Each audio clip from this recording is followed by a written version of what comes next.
ਚੋਈ ਸਾਹਿਬ ਤੁਸੀਂ बड़े कॉन्फिडेंट हो तो थोड़ा ज़्यादा कॉन्फिडेंस जरदारी साहब ने लो जी व्यूअर्स। अंदलीब अब्बास साहबा की गवर्नमेंट बड़ी लकी है कि अपोजिशन जो है फिलहाल तो आपस में बामुकाबला हुई हुई है और उसमें सबसे अहम जो था वो आसिफ अली जरदारी साहब का वार्षिका ऐलान था लाहौर में जो उन्होंने कर दिखाया। 31,000 वोट कोई सोच नहीं सकता था। पीपल्स पार्टी ज़िमनी इंतखाबात में 4,000 5,000 400 500 वोट ले रही थी पंजाब के अंदर। ये तो कमाल हो गया, लेकिन जो जरदारी साहब ने और भी बाकमाल काम कर दिया था। सुन लें, आपने जो कॉन्स्टिट्यूंसी जिस पे इलेक्शन लड़ी है ये 77 के बाद मियां साहब बनाते रहे, मगर ये अपने हिसाब साइज से गलियां मोहल्ले बरादरियां देख के इन्हें कॉन्स्टिट्यूंसीज बनाई। पूरे पंजाब में इन्हें कॉन्स्टिट्यूंसीज बनाई है। इंशाल्लाह ये कॉन्स्टिट्यूंसी हम चेंज करेंगे। हर जगह पे हम इनसे लड़ेंगे, हर मोहल्ले में इनसे लड़ेंगे, इसलिए कि पाकिस्तान के ये खिलाफ है, ये मेरी धरती के खिलाफ हैं। जो इस धरती में नहीं मरना चाहता उसको क्या मसला है। अब भी मेरे दिमाग में ऐसी सोचें हैं जो आपके मुल्क को एक बहुत जबरदस्त और कामयाब मुल्क बना सकता है। अल्लाह हमें मौका दे, वर्ल्ड वाइज मेरी पार्टी बना दें, बाकी मुझ पे छोड़ दें, मैं इनको खुद ही संभाल लूंगा, पूरे पाकिस्तान को संभाल लूंगा। यार वह जरदारी साहब छा गए, मैंने कहा। लेकिन अब यही बात अंदलीब अब्बास साहबा की पार्टी ने की होती है आपको कि आप गद्दार हैं, इस मुल्क के इंटरेस्ट के खिलाफ हैं, तो अभी आप लोगों ने वो ऐसी तैसी कर रही थी तहरीक इंसाफ की। आज आपके साबका लाई PDM के कह रहे हैं आप पाकिस्तान के खिलाफ भी हैं, आप इस धरती के खिलाफ भी हैं, और आप इतने खिलाफ हैं कि आप इस धरती में मरना पसंद भी नहीं करते। ये तो बहुत ही लीथल हो गया ना। फिर नहीं, मैं इसको क्या जवाब देंगे? इंसाफ करें अपना। मैं गुजारिश कर दूं, मैं तो जरदारी साहब की दराजी उम्र की अब भी दुआ करूंगा। जी जी, मैं तो कतन इनको वो बात कहने के लिए, हाँ ये बात ज़रूर है कभी कभार इनके जहन में नवाज शरीफ के बारे में ऐसी बातें आ जाती हैं, वो कर देते हैं। अच्छा, मगर मैं ये बात फिर भी ये कह दूं कि पाकिस्तान के अंदर कोई पॉलिटिशियन जो है वो इंडियन नवाज नहीं हो सकता, वो पाकिस्तान का गद्दार नहीं हो सकता, वो नलायक हो सकता है। साहब के मुतालिक अगर वो कर देते हैं तो उनको वजाहत करनी चाहिए। की बात कर ले, वो तो कुछ नहीं है। नहीं, अच्छा? वजाहत आप बताएं ना कि ये अगर अंदलीब अब्बास साहबा ने कहा होता, आपने अभी ऐसी कर दे रही थी इनकी पूरे शजरा नसब सियासी तौर पर उड़ा देना तहरीक इंसाफ का। उसकी वजह यह है कि अगर उनकी जमात के इमरान खान ने किया होता तो बिल्कुल हम एतराज़ ज़्यादा करते। एक सेकंड, वजह यह थी कि वो लाए गए हैं हुकूमत में, उससे पहले जब कहा करते थे हम नोटिस नहीं लेते थे, आज इनका नोटिस इसलिए नहीं ले रहे कि हम जैसे हैं। चॉई साहब, अगर कोई एक पार्टी जिसने PDM और अपोजिशन को नाकाबिले तलाफी नुकसान पहुँचाया है वो PDM ये कहती है वो आप हैं। अभी जरदारी साहब ने जिस तरह देखे ना वही लैंग्वेज यूज़ की है जो इमरान खान साहब यूज़ करते हैं। हालांकि इमरान खान ने ये आज तक नहीं कहा कि ये लोग धरती के इतने मुखालिफ हैं कि ये मरना भी यहाँ नहीं चाहते, जिस तरह नवाज शरीफ साहब और उनके वाले साहब जिस चीज़ को भी टॉन्ट किया उन्होंने। तो ये आप लोगों की जो PDM में जब आप थे तो ये सिर्फ वैसे ही एक अक्स दिखा रहे थे आप लोग, और उसमें मकसद क्या था? अब क्या ऐसी चेंज आई है? कोई किसी पार्टी की डील हो गई है किसी के साथ जो इतनी राहें जुदा और एक दूसरे के आप लोग जो है वो रस्साकशी कर रहे हैं, डिस्क्रेडिट कर रहे हैं? चॉई साहब ਤੇ ਤੁਸੀਂ ਚੁਆਤੀਆਂ ਨਾ ਲਾਓ, ਅਸੀਂ ਮੈਂ ਤੇ ਮੀਆਂ ਸਾਹਿਬ ਨੇ ਲੜਨਾ ਕੋਈ ਨਹੀਂ ਜੇ।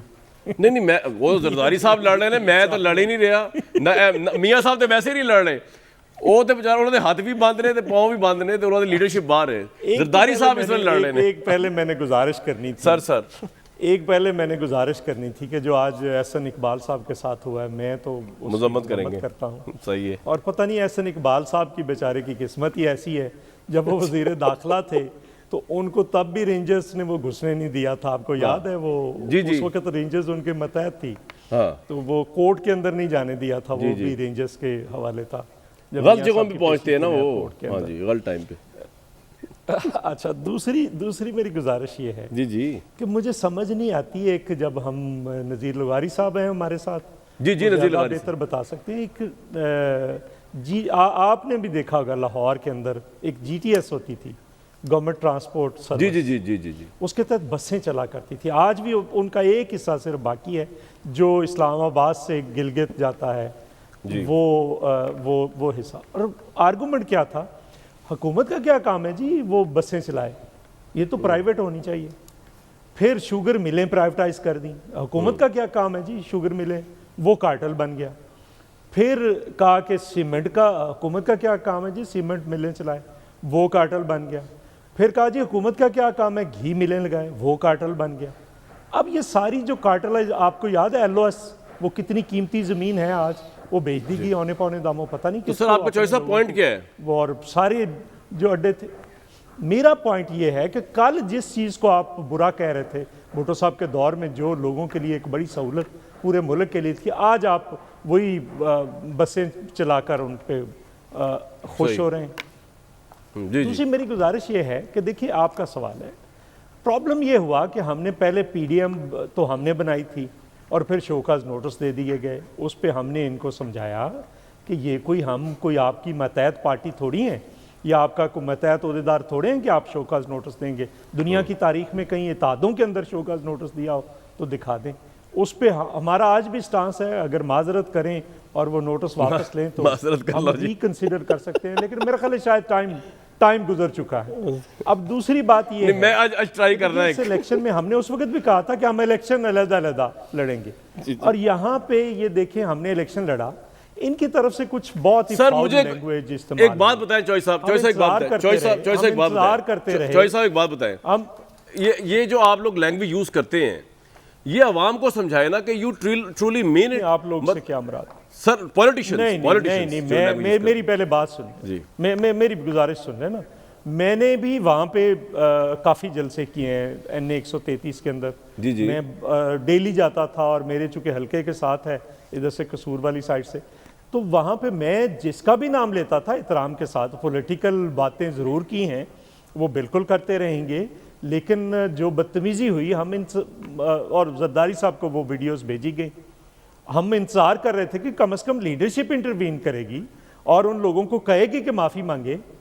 उन्होंने ऐसा नहीं किया, तो ये कल उन्होंने फिर माफ़ी मांगी, तो वो नेचुरल एक रिएक्शन भी होता है जिस बंदे के मुताल्लिक आप इस कदर बदतमीज़ी करेंगे तो उसका कोई नेचुरल रिएक्शन भी हो सकता है। और मतलब ये चीज़ें ज़ाती तौर पर तो मैं समझता हूँ कि नहीं होनी चाहिए। लेकिन मैं चॉइस साहब, मेरा सवाल कुछ ये था कि जब आप हमारे पॉलिटिशियंस जो हैं, जब कोई स्टेटमेंट देते हैं, जब कोई बयान देते हैं, यू ट्रूली मीन इट, या ये सिर्फ पानी का बुलबुला होता है, उस वक्त के लिए आपने एक जवाब देना है और उसके बाद देखें ना, बड़े संगीन इल्ज़ाम माजी में भी लगते रहते हैं एक दूसरे के ऊपर। ये गद्दारी के इल्ज़ाम आप पे नून लीग पहले लगाती रही, हम जब बड़े हुए क्यों मियाँ साहब पे आप क्यों मियाँ साहब पे ले जाना चाहते हैं? मुशर्रफ भी तो यहाँ से गए हैं सर। बात मुशर्रफ का कोई नुमाइंदा इधर नहीं बैठा हुआ, मुशर्रफ की बात नहीं, मैं उस तरफ इसलिए नहीं जा रहा हूँ, कोई नुमाइंदा नहीं इधर बैठा हुआ। नुमाइंदे की बात नहीं है, नहीं वो मौजूद नहीं ना इधर, नुमाइंदे की बात नहीं, मैं तो एक हिस्टोरिक कंटेक्स्ट में, मैं एक हिस्टोरिक कंटेक्स्ट में बात कर रहा हूँ। मियां लतीफ़ साहब, मैं आपको कहने की जरूरत नहीं है कि आप माजरत करेंगे कि नहीं करेंगे, आपने क्यों माजरत करनी है, उनका अपना वर्जन है, लेकिन ये बात सही है ना, पीपल्स पार्टी आपके साथ है। अगर आवाम आपके साथ होती है इस महंगाई मार्च में, आप अभी निकलते बाहर, 4 महीने बाद की डेट देने का तुक्के नहीं बनता, ये सब कुछ आप क्यों कर रहे हैं? आवाम को क्यों हिजान में मुब्तला कर रहे हैं इस तरह की चीज़ों से? अगर इजाज़त दें तो पहले जो अंदलीब ने बात की थी वो कर लूँ। अच्छा। उन्होंने एक बात की थी कि 2013 का जो इलेक्शन था आरओ का जरदारी साहब ने कहा था, ठीक है।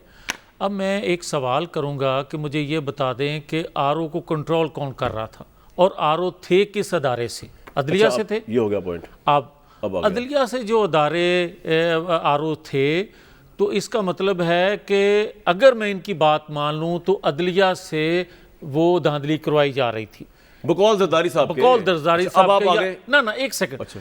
फिर मैं इसलिए ये कहना चाहता हूँ कि उस वक्त अगर बकौल इनके अदलिया को वो कंट्रोल कर रहे थे कोई करने वाले, तो आज भी फिर अरशद मलिक जैसे लोगों को कोई और कंट्रोल कर रहा होगा। फिर हम क्या गलत कहते हैं? देखें 1993 में जब नवाज शरीफ की हुकूमत को गिराया गया, हटाया गया, ख़त्म किया गया, तो नवाज शरीफ सुप्रीम कोर्ट गए, अपील में बहाल हो गए और दूसरे दिन फिर तोड़ दी गई हुकूमत। वो तो ओरल एग्रीमेंट हुआ ना काकर साहब ना एक सेकंड ना। तो फिर बात ये है कि आप सुप्रीम कोर्ट की बात को भी ना मानो तो आपके लिए जायज़ है, और मेरे खिलाफ सब कुछ होता जाए और मुझे कहा जाए नहीं सुप्रीम कोर्ट के फैसलों को हर सूरत मानो, ये मैं कहना चाहता था। अब आ जाए जो पीटीआई की बात की जा रही है, चॉइस पीपल्स पार्टी को छोड़ दे, उस पर आप बात नहीं करेंगे जी। पीडीएम की बात की जा रही है। बात यह है कि अगर पीडीएम के हवाले से आप देखेंगे तो रोज़ाना की बुनियाद पर यह कहा जाता है कि पाकिस्तान सस्ता तरीन मुल्क है दुनिया में और यहाँ कोई महंगाई होगी है नहीं। पॉइंट ये नहीं है कि महंगाई आज है, 4 महीने बाद क्यों जा रहे हैं आप इससे माफी मांग के पीपल्स पार्टी को साथ मिला के अपनी पीडीएम तहरीक स्ट्रॉन्ग क्यों नहीं करते? सवाल ये है, सवाल ये नहीं हो रहा कि इमरान खान क्या कहते हैं महंगाई के बारे में, वो तो आप सही कह रहे हैं कि आप जा रहे हैं उनके खिलाफ। नहीं, मैं ये कहना चाह रहा हूँ कि भाई अगर आपको आज का पाकिस्तान भी दुनिया में सस्ता तरीन लगता है तो फिर 3.5 साल पहले लोग जो थे पाकिस्तान के जन्नत में रह रहे थे। चलो ये तो हो गया ना, मेरा तो सवाल ये जन्नत नहीं है थी ना। सर, वो हम रोज करते रहते हैं कि प्राइम मिनिस्टर जो कह रहे हैं मुल्क के हालात बड़े खराब। आपसे सवाल ये है कि माफी मांग के पीपल्स पार्टी को शामिल कर लें या फिर ये महंगाई मार 23 बार जो कर रहे हैं, ये क्या स्टंट है सर? मैं 2 चीज़ें अर्ज करता हूँ। एक तो इमरान खान बार बार कह रहे हैं कि इन सर्दियों के बाद जो है वो बिल्कुल हालात चेंज हो जाएंगे। हम कह रहे हैं कि लाने वालों को तो शायद एहसास नहीं हो रहा, पाकिस्तानी कौम आखिरी इनका कार्ड जो है वो भी 3 महीनों को दे रहे हैं कि ये 3 महीनों में बता दें कि किस तरह इस महंगाई को वो कंट्रोल